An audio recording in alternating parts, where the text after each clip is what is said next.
our episode on vaccinations. I'm Vivian Birchall, your host, and my guest is Dr. Deborah Kovacs, the CEO of Acton Medical Associates. Dr. Kovacs, welcome to Acton TV. Thank you so much for having me today.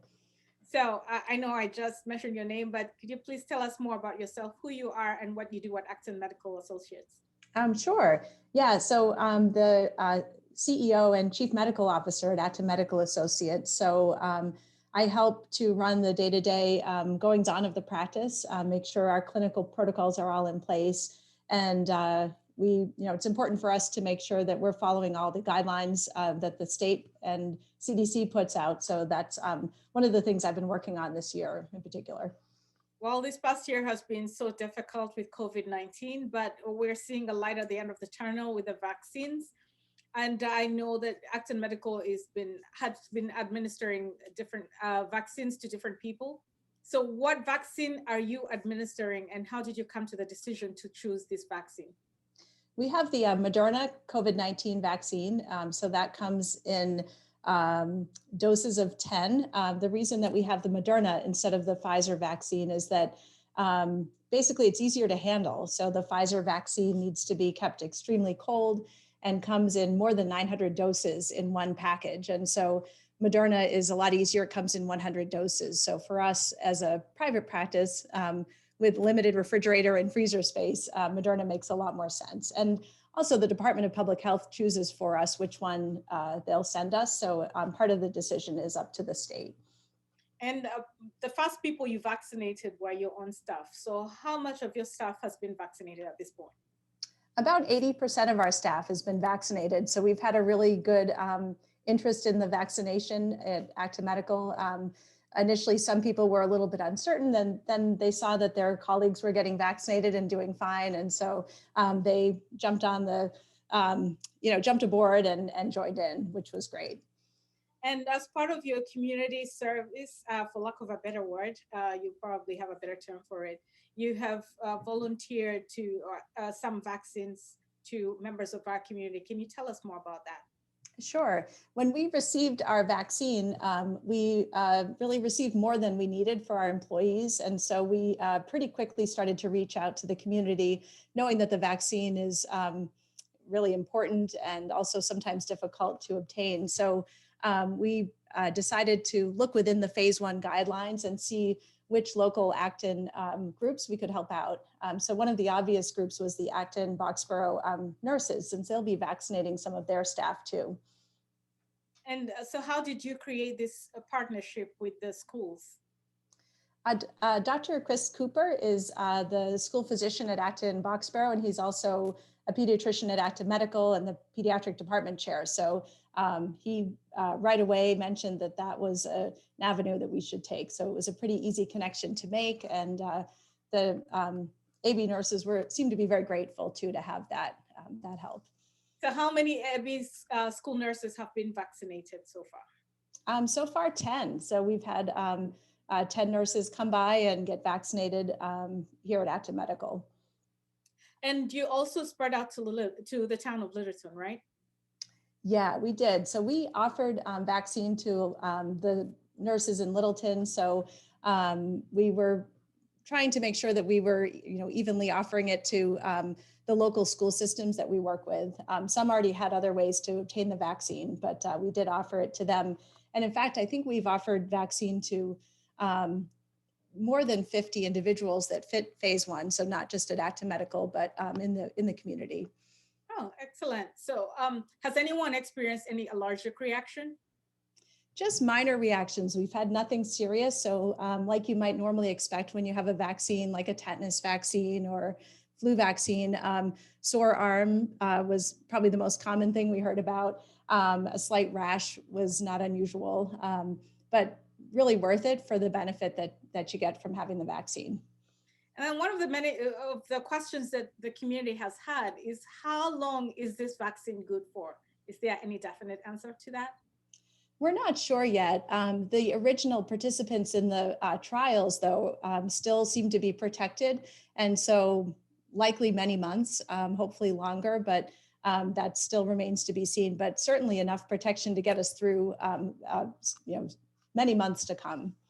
And of course, with this vaccine, it comes in two phases, dose one and second dose. So what is the dose, the monitoring system in place to make sure that the recipients of the first dose get their second dose at the right time?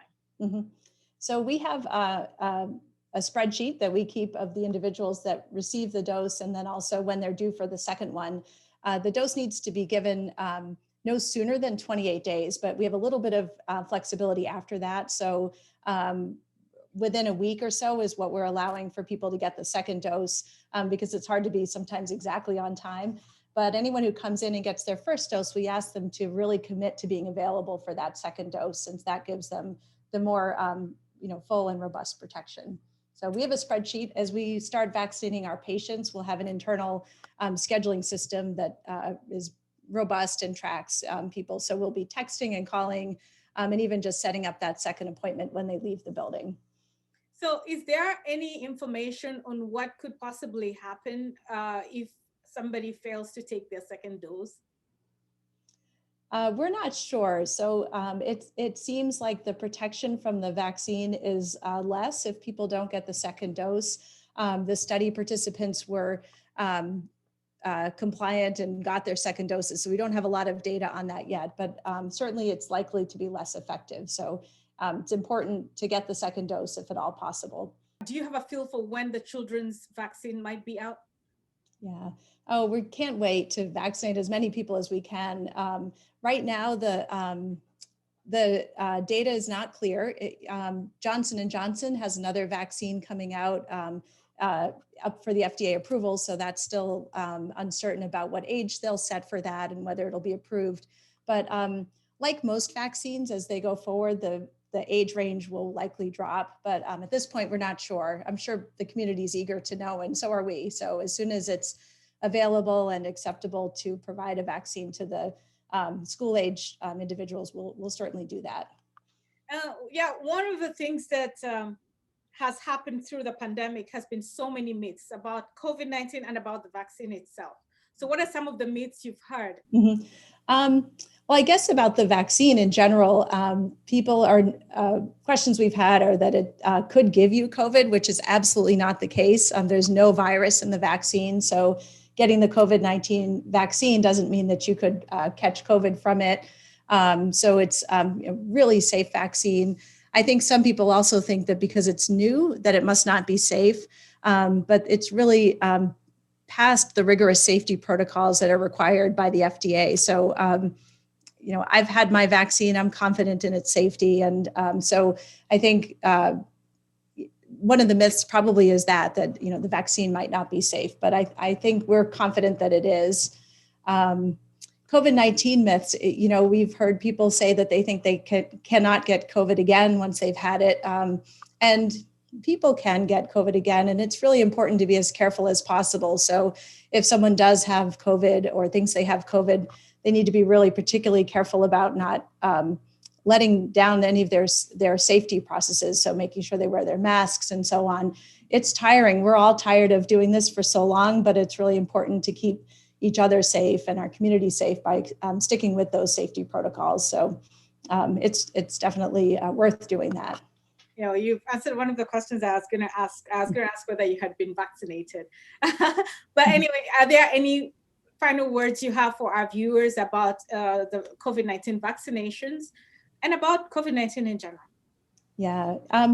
We're encouraging everyone to get the vaccine that can. The state is really determining the phases and the rollout, but I do think that once it gets going, it should be much more widely available. So we're committed to helping the community get vaccinated as quickly and efficiently as possible. People can look at getting the vaccine with their primary care physicians or bigger vaccination sites as soon as they qualify. So I'm optimistic. I think that's generally how I am. And I'm hoping that by the summertime, we'll have a very large number of people vaccinated and life may feel a little bit more normal again, which would be wonderful for everyone. Well, Dr. Kovacs, thank you so much for your time, for this very timely information the community needs to hear from healthcare workers like yourselves, doctors. So thank you again for making the time. It's been my pleasure. Thank you so much, Vivian. And thanks to Acton Medical for all the contributions to our community. We really appreciate you guys. Thank you. Thanks so much. And I am at Acton Medical Associates, where healthcare workers are receiving their vaccination, their COVID-19 vaccines, and some of them are receiving their second doses. My name is Becky Beebe, and I got the COVID-19 Moderna second vaccine, as a matter of fact. How do you feel? I feel great. I'm just very glad to be able to have gotten this vaccine.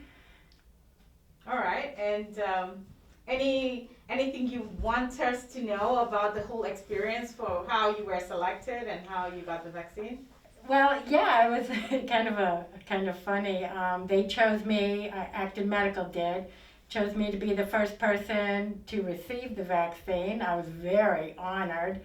It was a wonderful experience. They did absolutely wonderful in administering the vaccine. Only symptom I had was pain in my arm. I did not experience any other symptoms. I don't expect to experience anything else, I hope, other than just a little bit of a sore arm. But we'll see. My name is Dawn O'Reilly. I am the Director of Nursing here at Acton Medical and just received my second Moderna COVID-19 vaccine. How do you feel? I feel fine. I had no side effects from the first one except for a sore arm, and that was about it. That lasted for a couple days and everything was fine after that. Are there some myths you've heard about the COVID-19 vaccine?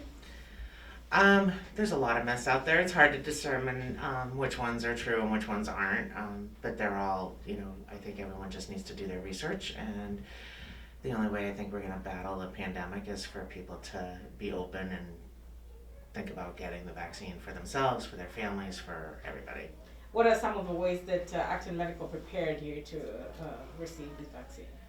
A lot of research. I've been involved in the preparing of bringing the vaccine in and getting together with the state and all of that. So we just got a lot of preparation and paperwork done and information out to patients to be able to do this. Care to share some of the work you've done at a state level? It's just reaching out and working with the state, getting registered with the state to be able to administer the vaccine to staff, and continuing to work with them to get it to frontline workers, that are in need of getting it, that don't have another means to get the vaccine. Well, thank you so much for sharing that experience. You're welcome. Thank you. My name is Kimberly Mintz, and I handle public relations here at Acton Medical. Have you been vaccinated? I have received my first dose, yes. And what vaccine was that, sorry? The Moderna COVID-19 vaccine. Okay. Yep. And I should be getting my second dose at the end of the month, I believe. Why is it important for the community to see what Acton Medical is doing regarding vaccination? Well, hopefully it's important to the community because, they're seeing what we're doing here and how many people are getting the vaccine, and we're sharing these experiences because we hope to help the community feel safe and feel comfortable if they choose to get the vaccine and when it's time to get their vaccine. So we really just want to help show the process because we understand, especially for some of our pediatric some of our moms and dads out there, who have to go get the vaccine and then talk to their kids about it. We just want them to see and be able to show their kids that, it's not scary. You were in the room today and it doesn't hurt. But again, also Acton Medical is just really dedicated to trying to provide a lot of education and valuable information to the community. So people aren't out there wondering, when are things going to happen? When is it going to be my turn? We work really closely with the Department of Public Health. We adhere to all of their guidelines and meet with, you met Dawn, the Director of Nursing. We also have a COVID-19 task force, and we have a head of that task force too. So we quickly get information from the state and we try to turn that back around to the public as soon as we can. So, are there any educational programs that you've lined up for the community?